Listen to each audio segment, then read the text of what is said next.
खरं तर कुठल्याही इतर राज्याच्या याला लाभ हा देण्यात आलेला नाही आहे। आमच्या विभागाच्याच प्रथम स्क्रुटिनीमध्ये जर ते राज्याच्या बाहेर असतील, परप्रांतीय असतील तर त्याच्यामध्ये ते लक्षात आलेलं आहे आणि कदाचित माध्यमांकडूनही 2-4 महिने किंवा 5 महिने विलंबाने ती बातमी आलेली आहे। पण ज्या वेळेला प्रायमरी स्क्रुटिनी झाली त्याच वेळेला अशा ज्या बाबी आहेत त्या विभागाच्याच अधिकाऱ्यांच्या निदर्शनास आल्या आणि त्या वेळेलाच त्यांना लाभ हा दिला गेलेला नाही आहे।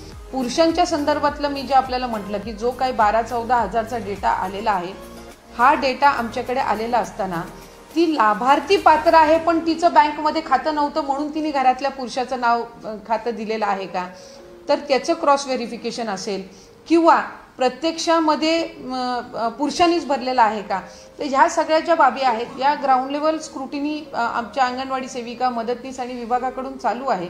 त्याचा सविस्तर डेटा ज्या वेळेला येईल त्याच वेळेला त्या ठिकाणी तो आम्हाला मांडता येईल।